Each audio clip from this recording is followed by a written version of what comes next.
Halo semuanya, perkenalkan nama saya Muhammad Aulia Saputra dari kelompok 5. Di sini saya akan menjelaskan tentang CBIS. Apa itu CBIS? CBIS adalah singkatan dari Computer Based Information System. Computer Based Information System atau sistem informasi berbasis komputer merupakan suatu sistem pengolah data menjadi sebuah informasi yang berkualitas dan dipergunakan untuk suatu alat bantu pengambilan keputusan. CBIS terdiri dari sistem informasi enterprise, termasuk di dalam sistem informasi akuntansi, sistem informasi manajemen dengan kelima sistem fungsional di dalamnya, sistem menunjang keputusan manajemen, virtual office, dan sistem informasi eksekutif. CBIS berkembang melalui tahap-tahapan perencanaan, analisis, rancangan, penerapan, dan penggunaan. Tahapan-tahapan tersebut dinamakan siklus hidup sistem dan dapat dilakukan oleh pemakaian sendiri atau pemakai bekerja sama dengan spesialis informasi. CBIS memiliki 3 input dan proses sistem. Yang pertama adalah input. Input adalah data mentah yang melalui media keyboard atau barcode. Yang kedua adalah proses. Proses komputerisasi atau program atau juga disebut sistem informasi, yang diantaranya adalah hapus logika, perhitungan, penyimpanan data, editing, dan cetak. Yang ketiga adalah output, yaitu merupakan laporan harian, rekapitulasi, view data, dan lain-lain. Selanjutnya adalah pengelola sistem informasi. CBIS memiliki 2 pengelola sistem informasi, yaitu pengambilan keputusan dan penggunaan keputusan. Pengambilan keputusan terbagi menjadi 2, yaitu top management berupa perencanaan strategis, kebijakan, dan pengambilan keputusan, dan middle management yang berupa perencanaan taktis dan pengambilan keputusan. Yang kedua, penggunaan keputusan. Penggunaan keputusan juga terbagi menjadi 2, yaitu low management yang berupa perencanaan, pengawasan operasi, dan pengambilan keputusan, dan juga operator yang berupa pemrosesan transaksi dan respon permintaan. Dan selanjutnya adalah contoh penerapan CBIS. Contoh penerapan CBIS terbagi menjadi 3, yaitu ERP, SIM produksi pabrik, dan SIM rumah sakit. ERP atau singkatan dari Enterprise Resource Planning, yaitu sebuah sistem terintegrasi yang memudahkan manajemen dalam melakukan perencanaan terhadap sumber daya yang dimiliki. Yang kedua, SIM produksi pabrik, yaitu berupa barang masuk, barang diolah, dan barang sampai jadi. Yang ketiga adalah SIM rumah sakit, yaitu sebuah sistem terintegrasi untuk pengelolaan data pasien, rekap medik, dan riwayat pengobatan, dan lain-lain. Selanjutnya adalah komponen sistem. CBIS memiliki 6 komponen sistem. Yang pertama adalah hardware atau perangkat keras, yaitu peralatan dalam bentuk fisik yang menjalankan sistem komputer yang digunakan sebagai media untuk mengumpulkan, memasukkan, memproses, menyimpan, dan mengeluarkan hasil pengolahan data dalam bentuk informasi. Yang kedua, software atau perangkat lunak, yaitu kumpulan dari program-program yang digunakan untuk menjalankan aplikasi-aplikasi tertentu pada komputer, sedangkan program merupakan kumpulan dari perintah-perintah komputer yang tersusun secara sistematis. Yang ketiga, firmware, yaitu sumber daya manusia yang berupa analisis, programmer, dan operator. Yang keempat, database. Database yaitu sekumpulan data yang disimpan dengan cara tertentu sehingga dapat digunakan kembali dengan mudah dan cepat membentuk suatu berkas, contohnya MySQL. Dan yang kelima, prosedur. Prosedur yaitu cara pengerjaan atau instruksi-instruksi menurut tingkat-tingkat yang ada pada sebuah sistem. Yang terakhir adalah jaringan. Jaringan yaitu internet harus ada dan berfungsi dengan baik. Sekian. Office Automatic. Di sini saya akan menjelaskan pengertian tentang apa itu Office Automatic. Jadi, Office Automatic adalah sistem informasi berbasis telekomunikasi yang mengumpulkan, memproses, menyimpan, dan mendistribusikan pesan, dokumen, dan komunikasi elektronik lainnya antar individu, kelompok kerja, dan organisasi. OA ini mencakup semua sistem elektronik formal dan informal yang terutama berkaitan dengan komunikasi informasi dari orang-orang dalam maupun di luar perusahaan. Siapa saja yang menggunakan OA dalam suatu perusahaan? Yang pertama ada manajer. Manajer ini adalah orang-orang yang bertanggung jawab mengelola sumber daya perusahaan, terutama sumber daya manusia. Yang kedua ada profesional. Profesional ini tidak mengelola orang lain tetapi menyumbangkan keahlian khusus yang membedakan mereka dari sekretaris dan pegawai administratif. Contoh profesional adalah asisten staf khusus seperti peneliti pemasaran, ahli statistik, dan asisten administrasi. Kegiatan mereka adalah pengetahuan mereka. Terus yang ketiga ada sekretaris. Sekretaris ini membantu pekerja terdidik, biasanya ditugaskan pada pekerja terdidik tertentu untuk melaksanakan berbagai tugas seperti menangani korespondensi, menjawab telepon, dan mengatur jadwal pertemuan pegawai. Yang keempat, ada administratif, yaitu melaksanakan tugas-tugas untuk sekretaris seperti mengoperasikan mesin fotokopi, menyusun dokumen, menyimpan dokumen, dan mengirim surat. Selanjutnya, tujuan dari Office Automatic. Yang pertama itu laba yang lebih tinggi, meningkatkan produktivitas kerja, income atau laba. Yang kedua, pemecah masalah kelompok. OA menjadi peralatan yang digunakan dalam memecahkan masalah dibandingkan dengan media yang ditransmisikan dengan sistem komunikasi kantor manual. Informasi OA tiba lebih cepat dalam bentuk yang lebih baik dan dengan penampilan yang lebih menarik. Yang ketiga, sebagai komunikasi bisnis atau alternatif cara berkomunikasi bisnis yang lain. Yang keempat, melengkapi komunikasi tradisional.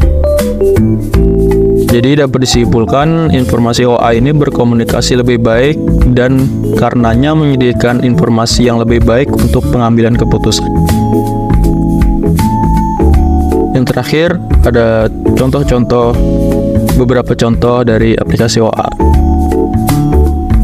Yang pertama ada Microsoft Office atau pengolah data, yaitu alat elektronik yang secara otomatis menyediakan banyak fasilitas yang diperlukan untuk menyiapkan, menyimpan, dan mencetak dokumen.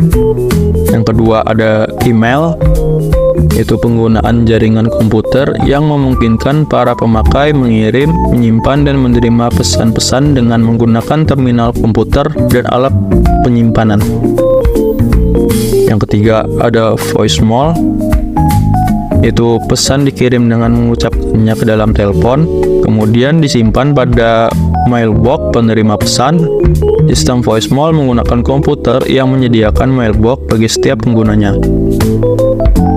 Yang ketiga ada kalender elektronik, yaitu menyimpan dan mengambil kalender pertemuan manajer. Cara kerjanya mirip seperti organizer. Seseorang dapat memasukkan pertemuan, membuat perubahan, dan menelaah kalender itu dengan menggunakan keyboard. Yang terakhir, ada konferensi audio, yaitu pemanfaatan fasilitas komunikasi suara dua arah untuk melakukan percakapan yang melibatkan lebih dari 2 orang secara paralel. Itu saja, terima kasih.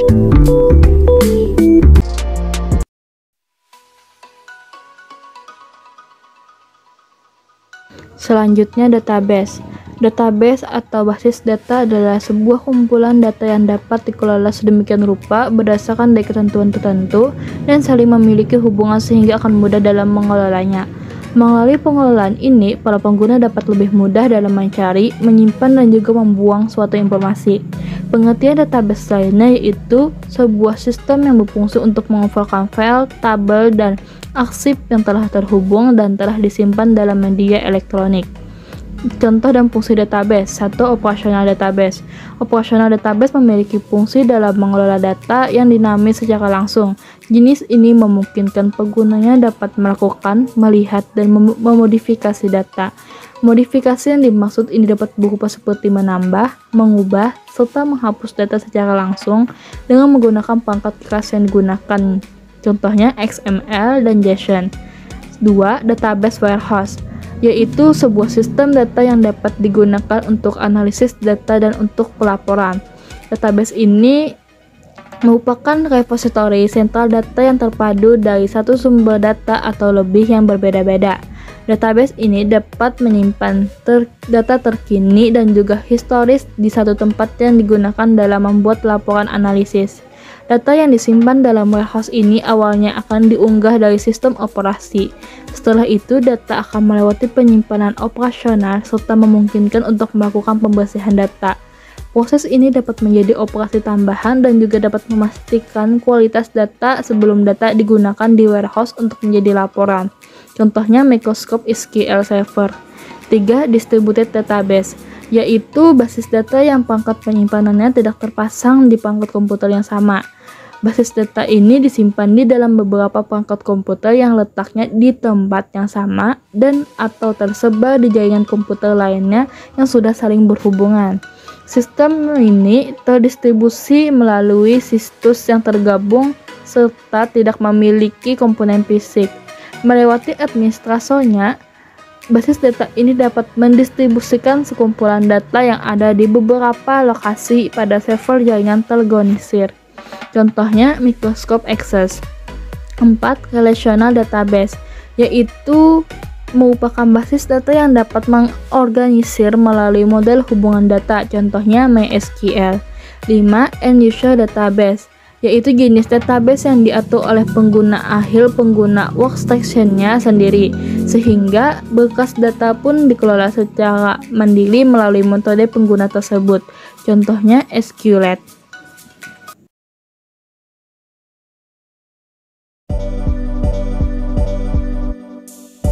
Materi keempat adalah jaringan komputer. Jaringan komputer adalah sebuah sistem yang terdiri atas komputer-komputer yang didesain untuk dapat berbagi sumber daya, printer CPU, berkomunikasi, surat pesan instan, dan dapat mengakses informasi peramban web. Tujuan dari jaringan komputer adalah agar dapat mencapai tujuannya. Setiap bagian dari jaringan komputer dapat meminta dan memberikan layanan servis. Pihak yang meminta atau menerima layanan disebut klien, dan yang memberikan atau mengirim layanan disebut server. Desain ini disebut dengan sistem client server dan digunakan pada hampir seluruh aplikasi jaringan komputer. Kriteria jaringan. 1. Berdasarkan jangkauan geografis dibedakan menjadi A. Jaringan LAN. Local Area Network adalah jenis jaringan komputer dengan mencakup wilayah lokal seperti jaringan komputer kampus, gedung, kantor, dalam rumah, sekolah, atau yang lebih kecil. Saat ini kebanyakan LAN berbasis pada teknologi IEEE 802.3 Ethernet menggunakan perangkat switch yang mempunyai kecepatan transfer data 10, 100, atau 1000 Mbit per sekon. B. Jaringan MAN. Metropolitan Area Network atau yang disingkat dengan MAN adalah suatu jaringan kota dengan transfer data berkecepatan tinggi yang menghubungkan berbagai lokasi seperti kampus, perkantoran, pemerintahan, dan sebagainya. Jaringan MAN adalah gabungan dari beberapa LAN. Jangkauan dari MAN ini antar 10 hingga 50 km. MAN ini juga merupakan jaringan yang tepat untuk membangun jaringan antar kantor-kantor dalam satu kota antara pabrik atau instansi dan kantor pusat yang berada dalam jangkauannya. C. Jaringan WAN. WAN adalah singkatan dari Wide Area Network, merupakan jaringan komputer yang mencakup area yang besar. Sebagai contoh yaitu adalah jaringan komputer antar wilayah, kota, atau bahkan negara, atau dapat didefinisikan juga sebagai jaringan komputer yang membutuhkan rute dan saluran komunikasi publik. WAN digunakan untuk menghubungkan jaringan lokal yang satu dengan jaringan lokal yang lain, sehingga pengguna atau komputer di lokasi yang satu dapat berkomunikasi dengan komputer di lokasi yang lain. D. Internet. Interconnected network atau bisa dikenal dengan istilah internet adalah jenis teknologi paling canggih dari beberapa jenis jaringan komputer yang ada. Internet merupakan platform komunikasi secara global. Internet ini disebut sendiri memiliki kemampuan untuk menghubungkan komputer yang satu dengan komputer yang lainnya dengan jarak yang cukup jauh. Jadi, hal ini dapat terjadi karena adanya suatu jaringan yang berupa sinyal sehingga komputer-komputer tersebut bisa terhubung. 2. Berdasarkan distribusi sumber informasi data dibedakan menjadi A. Jaringan terpusat. Jaringan ini terdiri dari komputer klien dan server yang mana komputer klien berfungsi sebagai perantara untuk mengakses sumber informasi data yang berasal dari satu komputer server. B. Jaringan terdistribusi merupakan perpaduan beberapa jaringan terpusat sehingga terdapat beberapa komputer server yang saling berhubungan dengan klien membentuk sistem jaringan tertentu. 3. Berdasarkan media transmisi data dibedakan menjadi A. Jaringan berkabel. Pada jaringan ini, untuk menghubungkan satu komputer dengan komputer yang lain diperlukan penghubung berupa kabel jaringan. Kabel jaringan berfungsi dalam mengirim informasi dalam bentuk sinyal listrik antar komputer jaringan. B. Jaringan nirkabel merupakan jaringan dengan medium berupa gelombang elektromagnetik. Pada jaringan ini tidak diperlukan kabel untuk menghubungkan antar komputer karena menggunakan gelombang elektromagnetik yang akan mengirimkan sinyal informasi antar komputer jaringan. 4. Berdasarkan peranan komputer dalam proses data. A. Jaringan klien server. Pada jaringan ini terdapat satu atau beberapa komputer server dan komputer klien, kemudian akan diubah-ubah melalui software jaringan pada protokolnya. Kemudian komputer klien ini sebagai perantara untuk dapat mengakses data pada komputer server, sedangkan komputer servernya menyediakan informasi yang diperlukan oleh komputer klien. B. Jaringan peer-to-peer. Pada jaringan ini tidak ada namanya komputer klien ataupun komputer server karena semua komputer dalam jaringan peer-to-peer ini dapat melakukan pengiriman maupun penerimaan informasi sehingga semua komputer berfungsi sebagai klien sekaligus sebagai servernya sendiri. 5. Berdasarkan topologi jaringan. Topologi jaringan komputer dapat dibedakan atas beberapa, yaitu A. Topologi bus. Topologi bus merupakan topologi yang banyak digunakan pada masa penggunaan kabel sepasi. Dengan menggunakan T-konektor dengan terminator 50HN pada ujung network, maka komputer atau perangkat jaringan lainnya bisa dengan mudah dihubungkan satu sama lain. Topologi ini juga sering disebut dengan jaringan basis fiber optik yang kemudian digabungkan dengan topologi star untuk menghubungkan dengan klien atau node. B. Topologi bintang atau star. Topologi ini merupakan bentuk topologi jaringan yang berupa konvergensi dari node tengah ke setiap node atau pengguna. Topologi jaringan ini juga termasuk topologi jaringan dengan biaya menengah. C. Topologi cincin. Topologi cincin adalah sebuah jaringan yang berbentuk rangkaian titik yang masing-masing terhubung ke dua titik lainnya, sehingga membentuk jalur melingkar membentuk cincin. Topologi ring merupakan salah satu cara dalam menghubungkan satu komputer dengan komputer lainnya dengan rangkaian yang membentuk titik, yang kemudian titik tersebut terhubung dengan dua titik lainnya dalam satu jaringan. Selanjutnya adalah D. Topologi mesh. Topologi mesh atau topologi jala adalah sebuah bentuk hubungan antar jaringan di mana setiap perangkat terhubung secara langsung ke perangkat lainnya yang ada di dalam jaringan.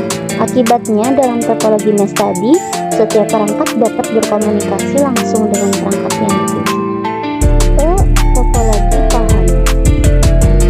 Topologi paham adalah kombinasi karakteristik antara topologi bintang dan topologi bus.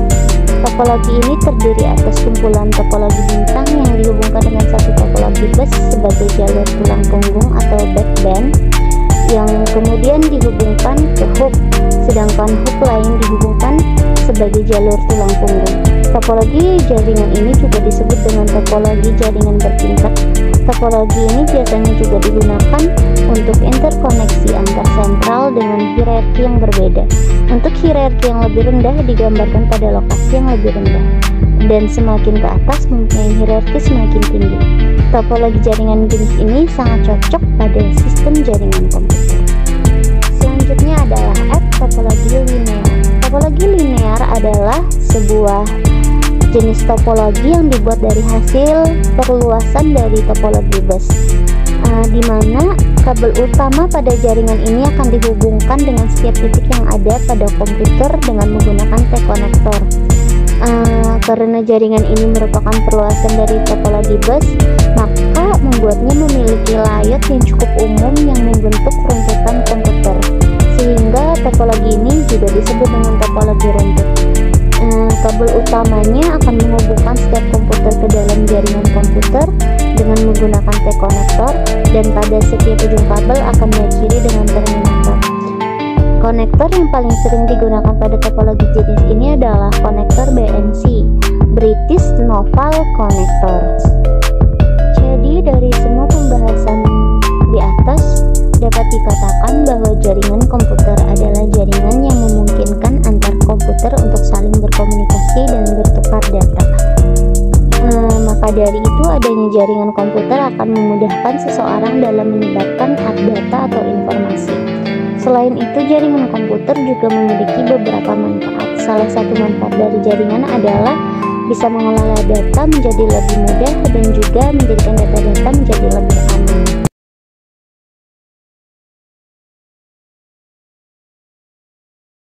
Yang kelima adalah perdagangan Indonesia.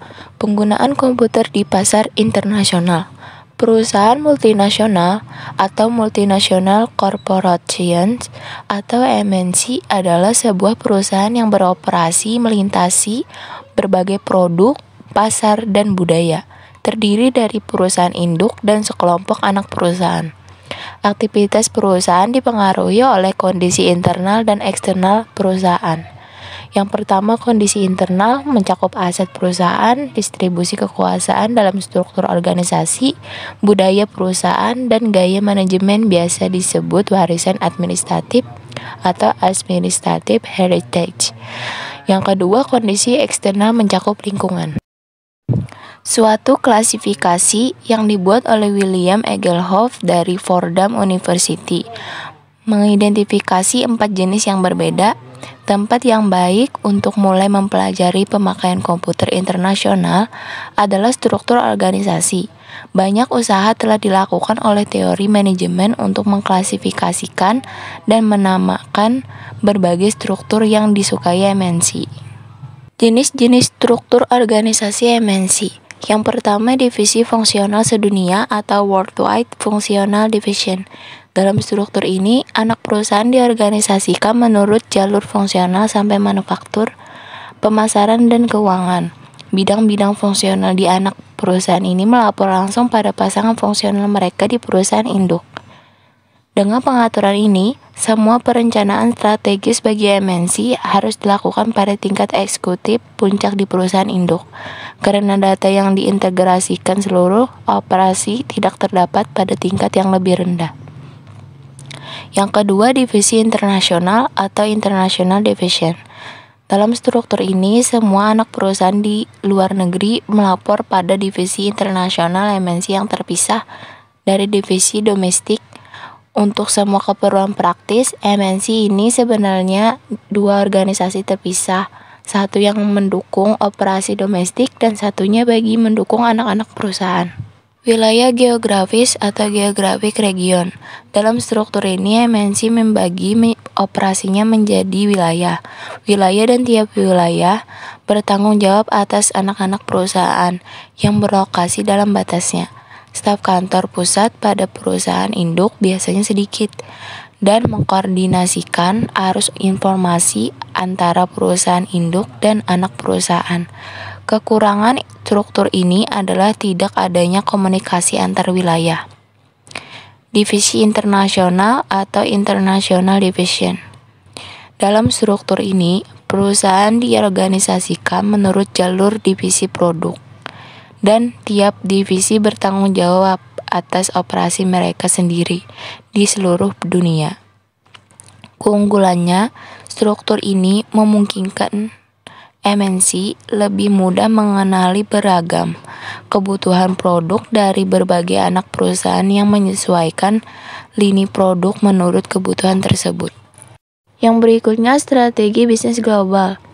Yang pertama, strategis multinasional. Perusahaan-perusahaan ini memberi banyak kebebasan kepada anak perusahaannya untuk memenuhi kebutuhan pelanggan yang berada dalam wilayah mereka. Ini merupakan sejenis strategi lepas tangan, yaitu perusahaan induk membiarkan para anak perusahaan mengembangkan produk dan praktek mereka sendiri, atau desentralisasi, memperlihatkan bahwa arus informasi terutama berasal dari anak perusahaan ke perusahaan induk dalam bentuk laporan keuangan. Banyak MNC yang masih mengikuti strategi multinasional. Dengan pengaturan ini, sistem informasi memudahkan desentralisasi pengambilan keputusan dan terdiri dari proses dan database yang berdiri sendiri. Yang kedua, strategi global arus produk dan informasi antara perusahaan induk dan anak perusahaan mengalir satu arah atau sentralisasi, yaitu menuju anak perusahaan. Ketika MNC menerapkan strategi global, sebagian besar kapasitas sistem informasinya berlokasi di perusahaan induk dan terdapat sentralisasi proses dan database. Yang berikutnya, strategi transnasional. Strategi ini menjadi populer di tahun 1980-an ketika perusahaan-perusahaan menyadari bahwa mereka perlu lebih responsif pada tingkat anak perusahaan. Perusahaan induk dan semua anak perusahaan bekerja sama memformulasikan strategi dan kebijakan operasi, serta mengkoordinasikan logistik agar produk mencapai pasar yang tepat. Perusahaan berusaha mencapai efisiensi dan integrasi global sambil menyediakan fleksibilitas di tingkat lokal, seperti gambar di atas yang diperlihatkan rumitnya sistem pengendalian yang diperlukan. Demikian pula arus sumber daya dari satu titik ke titik lain ketika perusahaan berfungsi sebagai suatu sistem yang terkoordinasi. Diagram tersebut juga menunjukkan kapasitas pemrosesan informasi yang tersedia pada tingkat anak perusahaan. Ketika perusahaan menerapkan strategi transnasional, perusahaan mencapai integrasi dalam sistem informasinya dengan menggunakan standar yang diterapkan pada skala internasional, serta arsitektur yang umum. Tim pengembangan menyertakan wakil dari berbagai anak perusahaan untuk memastikan bahwa sistem tersebut memenuhi kebutuhan lokal. Tim tersebut sering berpergian dari satu tempat ke tempat lain untuk menerapkan sistem. Strategi transnasional menempatkan tanggung jawab yang besar pada pengelola database untuk memastikan keseragaman rancangan database di seluruh dunia. Sistem informasi yang digunakan MNC ketika mereka mengikuti 4 strategi bisnis ini disebut sistem informasi global atau Global Information System atau GIS. Konsep sistem informasi berikut 5 contoh perusahaan multinasional atau MNC. Yang pertama adalah Google. Google telah dirancang untuk menurunkan level birokrasi internal yang mana akan berpengaruh terhadap keefektivitas dari proses administratif. Perusahaan multinasional Amerika Serikat ini beroperasi dan bergerak di bidang produk dan layanan internet, seperti halnya mesin pencari, periklanan daring, komputasi web, dan perangkat lunak. Perusahaan besar ini pertama kali didirikan pada tahun 1996 oleh Sergey Brin dan Larry Page. Google merupakan perusahaan multinasional besar yang mengandalkan beragam ciri-ciri perusahaan jasa yang sangat produktif sekarang ini.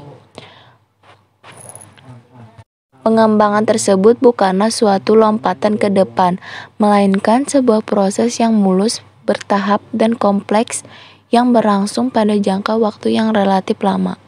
Yang kedua adalah LG. Pada tahun 1947, LG merupakan sebuah perusahaan yang bergerak di bidang kimia pertama di negara Korea. Adanya perusahaan LG merupakan sebuah kerjasama yang terjalin antara keluarga Heo dan Ko, yang sebenarnya telah bersaing dan memiliki beragam bisnis keluarga selama beberapa generasi sebelumnya.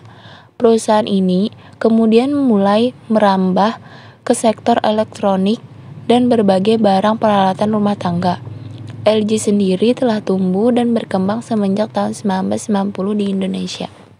Yang ketiga adalah KFC, salah satu merek dagang dari perusahaan waralaba yang berasal dari Yum Brands. Ini mulai dikenal dengan menjadi salah satu brand favorit di Indonesia. KFC yang pertama kali didirikan di Louisville, Kentucky, daerah Amerika Serikat ini sebenarnya pertama kali diciptakan oleh Co. Harlan Sanders.